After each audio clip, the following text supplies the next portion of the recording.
All right, today on the Win Daily Show, I have Rich Masana, Win Daily fantasy sports writer, ranked in the top 4% of all DFS players in the world, according to various websites. Rich, thanks for hanging out with me today, man. I appreciate it.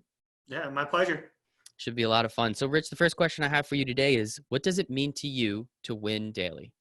I think, like Jason said, just a general mindset. How do I approach today? Am I positive? Am I negative? What's going on in the world is pretty much irrelevant. Just trying to maintain, some sort of balance and, positive outlook. I love that, man. And that's very important. And what I've found is through these conversations with everyone on the team is we all kind of have that positivity. Let's do what we can. Negativity is not going to get you anywhere. It's that positivity. So where do you think, I mean, you had that positivity before you joined the team here. Where do you think that comes from in your life?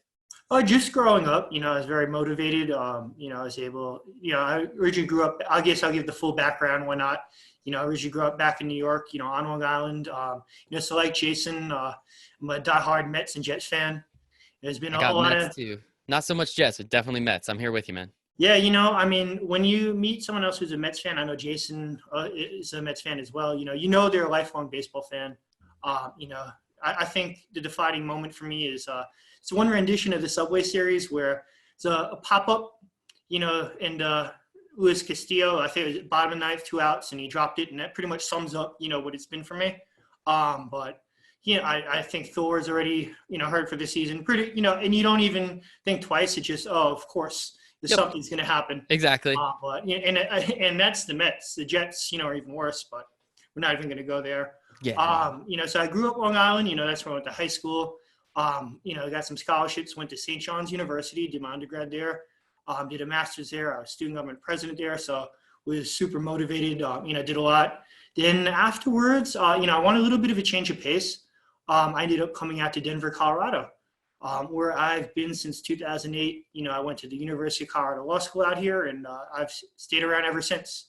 That is awesome, man. I've never been. I've driven through Colorado, broke down in Colorado Springs, hung out at the Ooh. Subaru dealership. Everyone there was very, very nice to me. So that's kind of my only story of Colorado. But I've heard great things, man. And I think it's so true. I mean, if you're a Mets fan, if you're a Jets fan, and you don't have positivity in your life, I mean, man, you're not gonna get Yeah. too far. So you got to do something. I love the Mets more than anything. Don't tell my girlfriend, but it's just one of those things where I don't know why, but I put myself through that misery. This year is obviously a little different, but I put myself through watching those games, probably like a solid 80 to 100 games a year.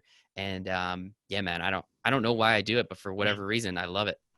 Well, last year I'll make an exception because I had some hope, mid-season, when they're on that magical run. Yep. But the schedule got tough, and you could only sustain that for so long. So, but of course you said, well, they'll just add a couple pieces next year and everything. You're dealing with the Wilpons. I think that was the most disappointing news of the offseason for me. The fact that Sale, backed out. That would have been awesome.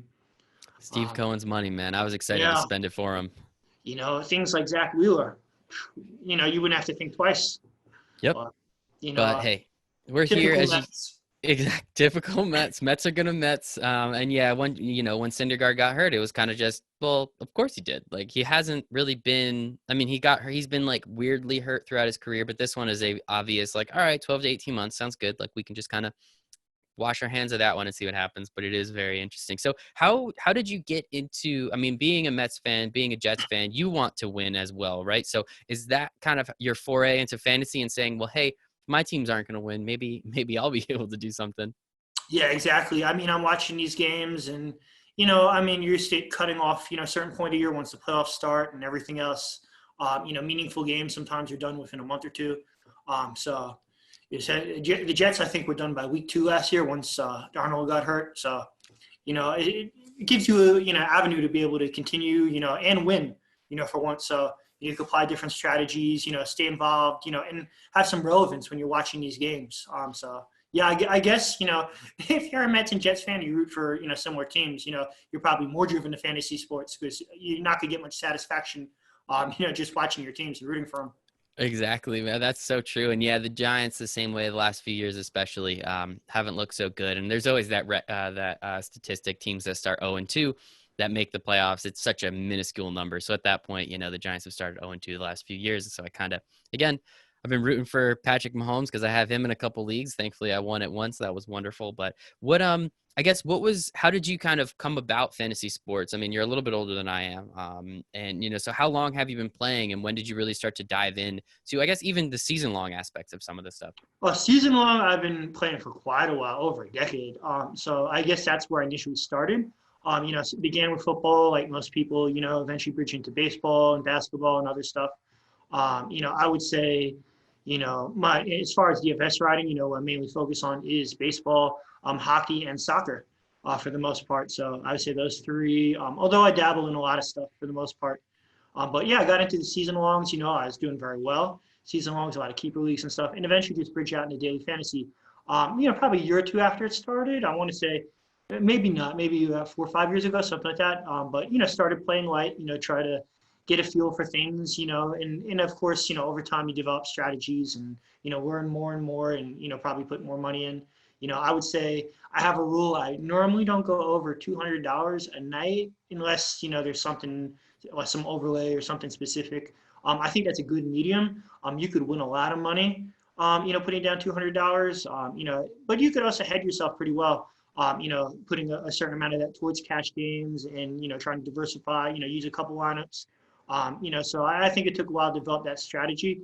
But yeah, I guess about 5 years That's overall. fantastic. Yeah, that is fantastic. And within, as I said before, ranked in the top 4% of all DFS players.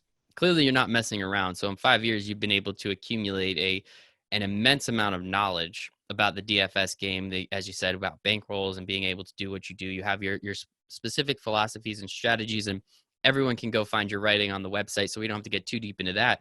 But I guess how did you start down this path? I guess, as you said, PGA, soccer, and baseball. Like, what is it about those three sports that you were able to pick out and understand a little bit better? Even as you said, you started playing season long football first, and you probably a sport maybe the best. I mean, as a Mets fan, I know a lot about baseball because I have to, because I can't watch the Mets all the time because I'm just depressed. But like, what is it about those three sports that you've been able to kind of pinpoint and pick out that has allowed you to rise to top 5% of the world?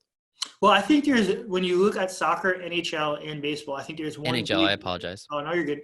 One big common theme is the correlation. I think those three sports, particularly hockey and baseball, probably the heaviest in terms of correlation. Baseball, obviously, you want to stack. Someone hits a grand slam, and you're going to get a bunch of runs, etc. A team puts up 15 runs. Even when I play these free games, I'm still stacking. So I mean, it's just pretty optimal. And I think NHL correlates with that. You ideally want to have two separate lines in full correlation, or some sort of power play stack or something. If one guy gets 2 goals and assists, another one gets 2 goals and assists, and you're all connecting. I think that's pretty critical. Hockey and soccer are things I was into a ton when I was a kid and sort of came back to. I remember when I was a kid, I'm a huge Islanders fan. I remember going to playoff games and watching them get beat by teams like the Penguins with Mario Lemieux and Jaromir Jagr and just superior teams, to be honest. We had Pierre Turgeon, some good players, but, not quite on that level. In soccer, I used to love the World Cup, FIFA, all that growing up. And only recently really got back into it in the last couple of years. But, that passion resumed. I just love the nonstop action, the passion that these people have. You look at even when they play for their countries. Here in America, people, I don't want to play for Team USA. I might get hurt, or I just don't. I want a vacation during that time or whatever. I mean, these guys, they make a lot less money when they play for their countries, but I mean, it's right up there with playing for their clubs. They love it. They're so passionate about it. So, there's something about the fans and the full continuous experience without all the constant timeouts and commercials. So. Yeah, I mean, I enjoy watching these sports. I usually have a TV on at night, and be able to pick up little things here or there that might not reflect in a stat sheet, but I can use the next day. So it's helpful too. That is awesome, man. Yeah, that's one thing about soccer. I do kind of like that continuous aspect of it. It's a full 45 minutes, that usually ends up being 46, 48, whatever it ends up being. I still have a problem with that not stopping the clock. I think, I don't know. I'm a little, maybe it's the American in me, but I don't really understand that aspect of it. But no, I love that. And you are completely right. The soccer fans, I love watching the World Cup.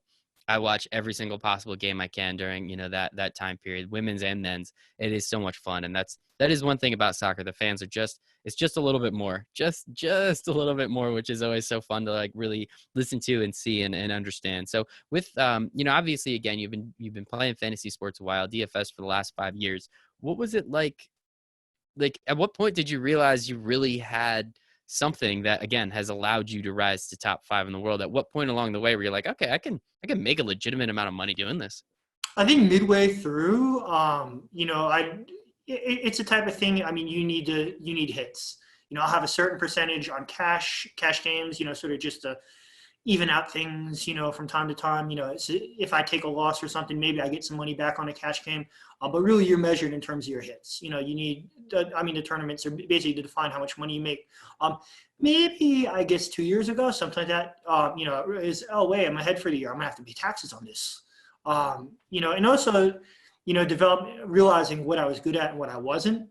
I think when I first started, I would try new things. Let me dabble in this, do some PGA or do this and divert, money a lot of different ways. And then when I look at the numbers, say, wait, you've been watching baseball your whole life. Baseball, and then what are you doing? So I guess maybe 2 years ago. But again, I would never depend on it for a living. I think some people get obsessive and say, I'm going to win that big prize and whatever. But they don't realize the work that goes in, how it works over time. You might be down a month, up a month, etc. So, I think if you were, putting down, $10,000 a night, it would get stressful very quickly. I could not. Yeah, to each his own, but man, I personally could not do something like that.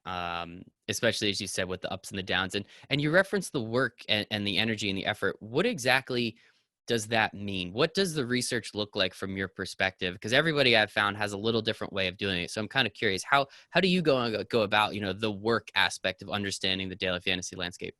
So one thing you'll probably notice in my articles is they're usually up very early.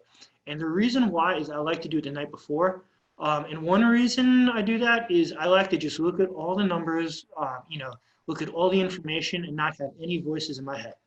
I want to see everything just clear. I'm looking at it and, what does tomorrow look like? Because I think if you wait until the day of, sometimes you don't have a choice, but, I guess with NBA, you really don't. But, if possible, I think it gives you a much better view of things. Sometimes I think, if you do wait till next day, you'll come across indirectly this article or hear this podcast or hear whatever. And, now you have a ton of different voices in your head. And I think that could influence, even if you don't think it will, it could influence your thought and, what you do. And, a lot of times when I see things pop up the next day, a lot of them are the same.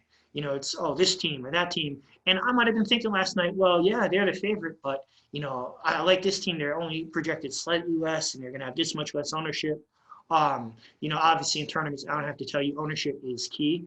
So I think, I look at all the numbers, I look at everything. I try to get a feel, what are most people going to do tomorrow? They're like, the Yankees are projected for 7 runs. They're facing the Orioles. That one, maybe you don't fade. Take Gleyber Torres. Let's just say that. Yeah, moving forward, take Gleyber Torres against the Orioles. They had in the FanDuel Sims, they had the Orioles and Yankees a bunch this week. I played Gleyber pretty much every lineup. Even in simulation, he's guaranteed 2 home runs against the Orioles. But yeah, just getting a feel what people are going to do and how to approach the next day. And I think when you do it the night before, you're a little bit firmer with your thought process. If you say the day of, well, maybe you're right. And, I think that comes down to the whole win daily mentality, having confidence in your own picks. Well, I need to spend that extra $300. I can't leave any money or whatever it is. Don't be afraid to take, especially in a tournament, you should definitely take in a contrarian stance. That's how you win tournaments. I can't think of any, I enter a lot of large field, single entry stuff. I can't think of any one I've ever won just entering a cash line. Mm-hmm. I love that. That's awesome, man. Thank you very much for the understanding of, again, how you look at these things and what you do, because again, it's the team that Jason has been able to assemble of just incredible DFS pros and players like yourself. Again, you don't get into the top 4% by mistake. That is not, that's not how it works. You do obviously a significant amount of work in how you do it. And again, that philosophy that you take and that stance that you take clearly works for you, and hopefully you'll be able to impart that wisdom onto others, again, through those articles, through something like this, where people can learn a little bit more about who you are and how you do what you do. And you said, so this isn't something that you would personally do as a full-time opportunity. You are an attorney by trade, and that's, you went out to law school in Boulder. So what's that like, being an attorney by day and DFS player by night? Like, which one is the escape from the other? Do you use the attorney to escape from the DFS part, or is it vice versa? I wear a lot of different hats. One thing, so when I got out of law school in 2011, I worked for a couple of years for different corporations, law firms, etc. And one of the first things I did was I was a tenant in a multi-unit property, 4 units. I was able to, went up for sale and I bought it. So, so one, I guess, hat I wear is that of a landlord. So I understand all different perspectives, tenant, landlord, of this current situation, which we're obviously not going to touch on too much. I think we all understand what's going on. So I think it's important to wear different hats, separate everything out and not put everything into one basket. So that's one thing I do. So of course, anything that comes up with rent and the property and you name it, all that stuff. As far as law, I practice bankruptcy. So of course, you get a lot of questions. I've had random users, pop off the site, say, hey, yeah, you have some time, I have some problems. It might not even be bankruptcy. It's the IRS or this or whatever it is, something financial related. But yeah, I guess so. Just a background how I got into it. Well, the last firm I've been working at was bankruptcy. And just getting a feel for it.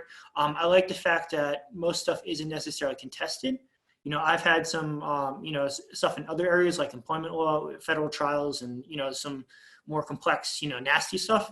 But bankruptcy generally, there are a certain amount of exemptions and rules. You meet those confines. You get your discharge, you get the debt relief. If you have assets above and beyond, they might get taken, in exchange for that relief. So I think in most senses, it's very black and white, in terms of what's permissible.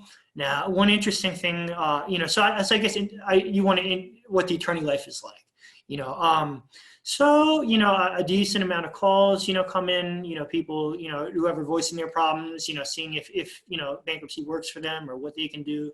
Obviously there's a decent amount of court, everything's by telephone right now, which makes it even more hectic.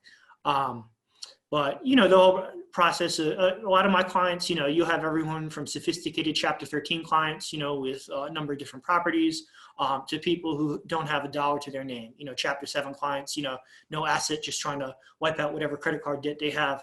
But, most people a little nervous going to court. They, what do I do? What do they say? Will they take my pets? What'll happen? So it's sort of guiding them through that, just getting used to it. Sometimes the trustees are, lawyers for 30, 40 years, so sometimes they can be hit or miss, it can be a little gruff with them. So just keeping things calm and keeping them, from having too much anxiety. And of course, a lot is just computer work.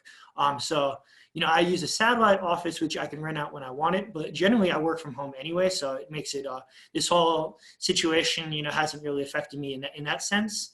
It still feels pretty comfortable. But one thing, people wouldn't think is I'm not getting a ton of business these last few weeks. Everyone's like, well, bankruptcy, you should be getting calls, every 2 seconds. But I think what people don't realize is there'll probably be a ton of bankruptcies over the next 10 years. The aftermath of this, you're going to feel forever.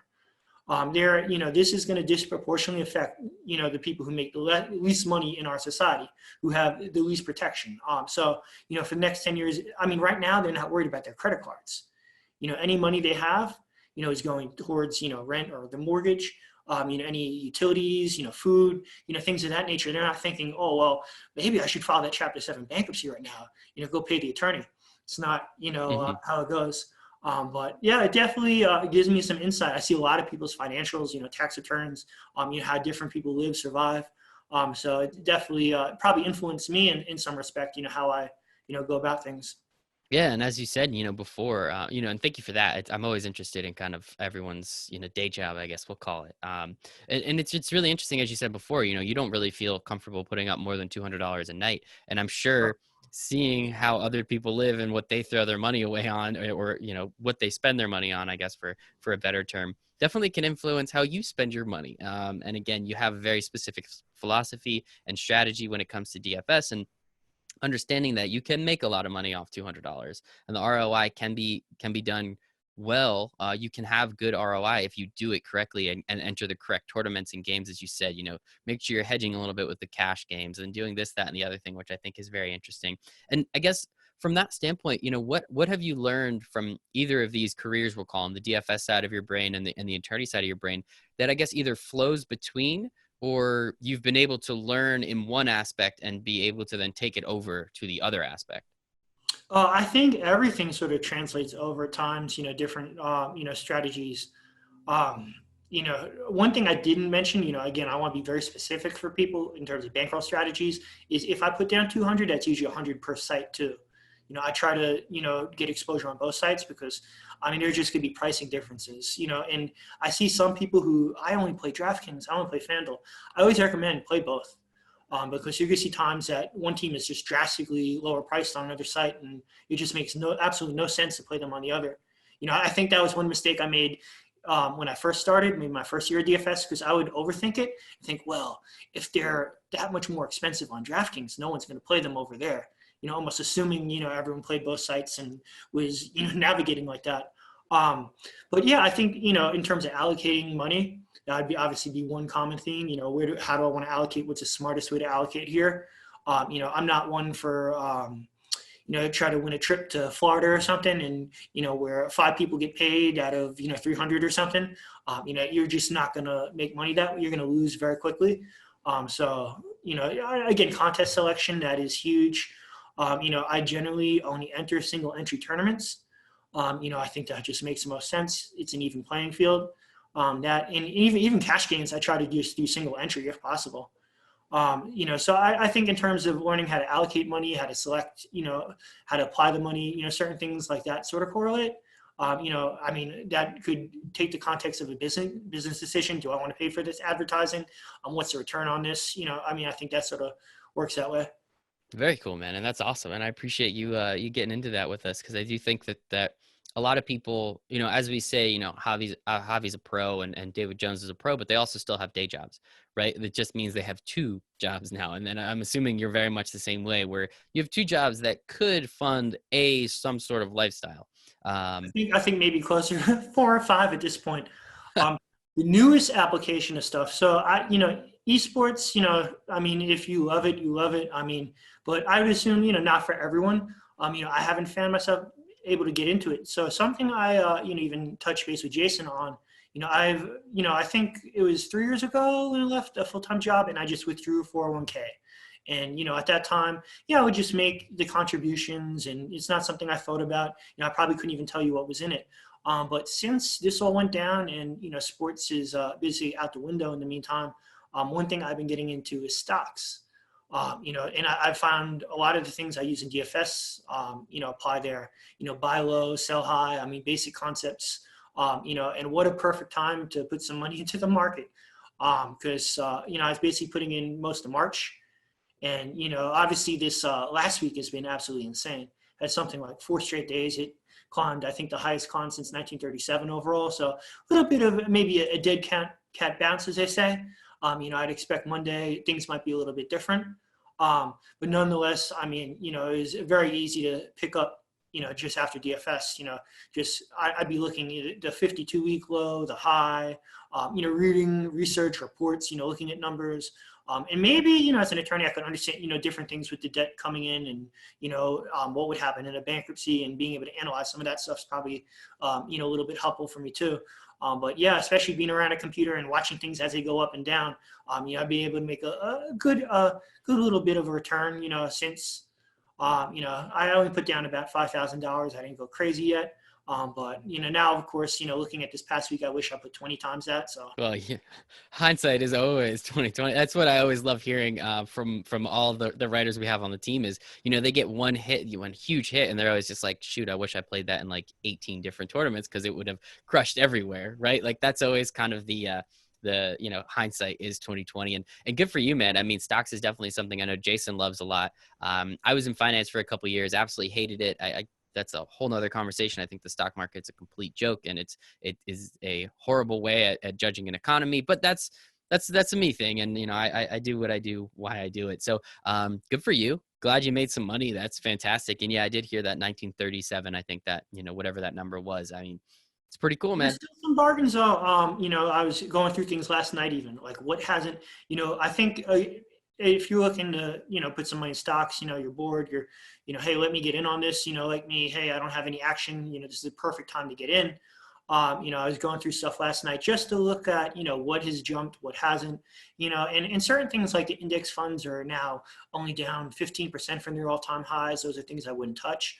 But I do think looking at some of the energy companies, most of them are still down about 50, 55% from that high. So, I would assume just based on life and everything, oil prices, might be a surplus right now. They might be down, but I would imagine there'll be a day in the next 5 years where we'll be paying $4 a gallon.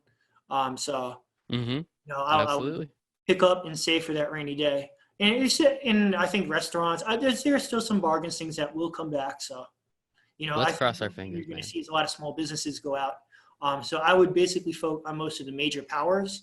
I think, it's unfortunate, but most of the bigger businesses are going to just get even stronger as a result of this. That's just my opinion. But No, it's so true. Actually, earlier today, actually, as we're recording this on April 10th, one of my girlfriend's parents' favorite restaurants just announced that they were, ceasing existence, and they've been in business for almost 30 years at this point.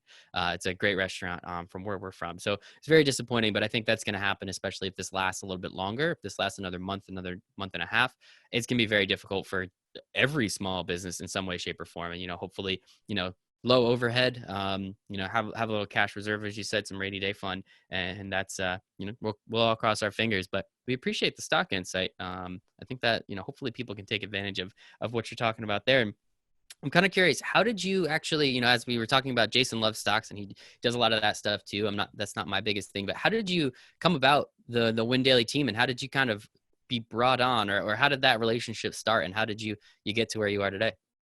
I saw the ad, and I do write for some other sites as well. And, took a look at the soccer content. There wasn't a lot of soccer content, so sort of just hopped in through that and started pumping that. At some point, Scott Engel said, hey, you play hockey too, I see. That, hey, do you mind doing some hockey too? And it just sort of went from there, snowballed up. I'm hoping we could do some soccer this summer. To be honest, out of all the major sports, I think NHL and NBA just sort of got put in no man's land schedule-wise, where you didn't hit the playoffs yet. You still have a decent amount of regular season. But I would think, of the two sports to come this summer, I mean, soccer is a really easy one because you have 8 weeks left, 8 match weeks for the Premier League. And for Champions League, you're already in the second part of a round of 16 playoff. So I think, really about 3 handfuls worth of games left to finish off the Champions League. And they might condense that. It used to be where you would have one leg at home and then the other team would get a leg at home. It'd be based on aggregate. But I think they're even going to consider knocking that down to 1-game elimination like the final, where they would have it in some sort of neutral setting. And really all they need, you have 12 teams that haven't been eliminated. So, I mean, it's not like you need a whole, 20, 30 teams or something. You could probably keep the 12 teams quarantined. So that's something I'm really hoping comes back by July, August. And as far as the European teams, they canceled the Euro 2020, which is one of their big, country competitions. So, I mean, they basically made the time for it. MLB obviously would also be a consideration if they just shorten the schedule, since it hasn't started, it makes it a little bit easier. But I would think soccer would probably be one of the first back. So, hopefully we're back doing that this summer. We had a little run with Liga MX for a while. It was fun learning all the players, and, obviously a lot of the concepts are the same. So just all, who is this guy? That sort of take, but.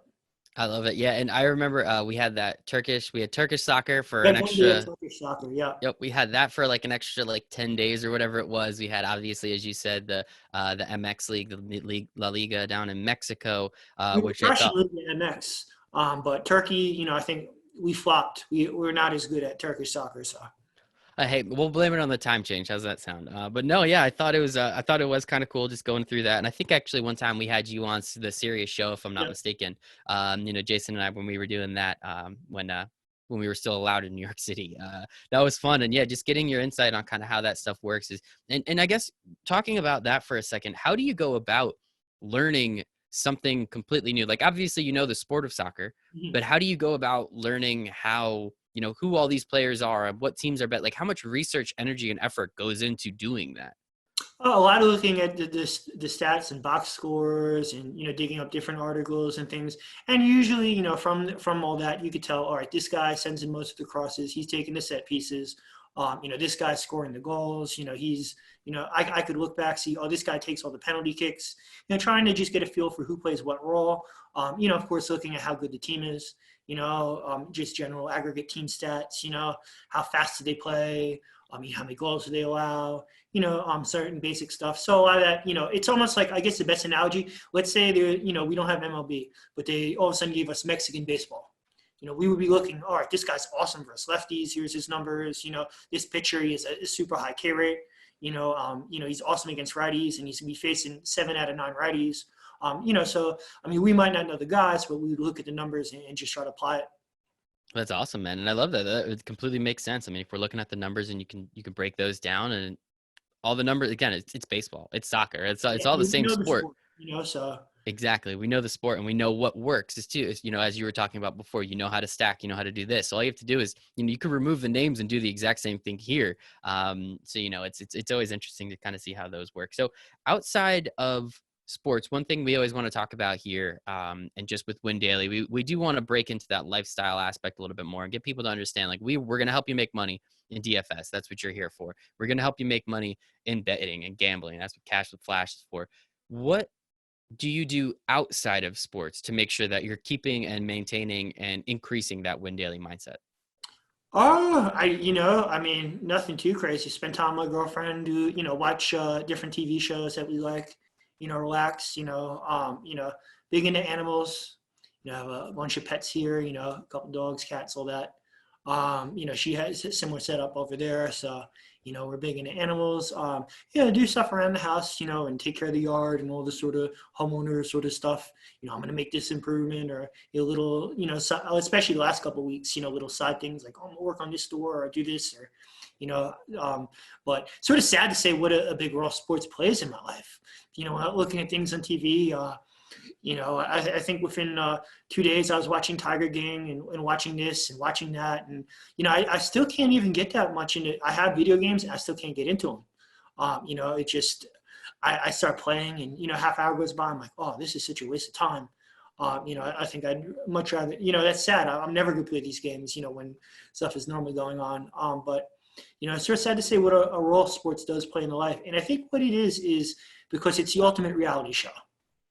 There are these hokey reality shows on TV, but it's something where people are going to win, they're going to lose, and it happens in front of us. It is sort of our reality show, so to speak. So Couldn't agree more with you there, man. That's what I always say. People that watch the Kardashians, like whatever, if that's what you're into, that's what you're into. But LeBron James is in Game 7 of his third NBA Finals. He might be able to take it home finally. Like, let's see what happens. Or no, I think they finished that one off in 5. But whatever it is, it's so true. It is there's real drama. It's a real reality TV show. I make that analogy all the time, and I completely agree. And maybe that was a poor job of asking the question on my side, but. So as we spoke about the Win Daily mindset before, like kind of what you do, keep that discipline. How do you make sure you're doing that outside of sports in your life? How are you keeping that discipline, that focus, and that positivity?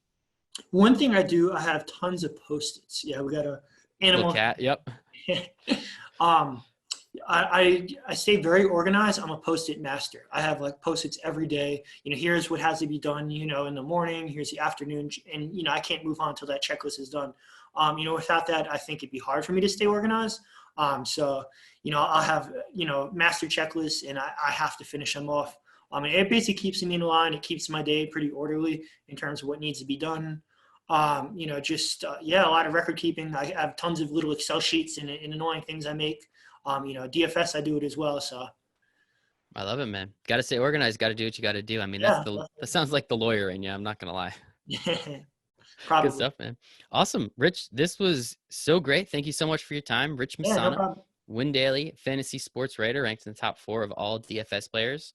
I love according to various sites, but really appreciate your time, man. Rotogrinders. I think it's on Rotogrinders. I think. That's okay. Then we're good. We'll take that. Yeah. We'll take that one. Awesome, Rich. Thanks so much for your time, man. Not a problem. Have a good one. Oh, I apologize. Where can everyone find you on the internet? Oh, you get JFan303 on Twitter.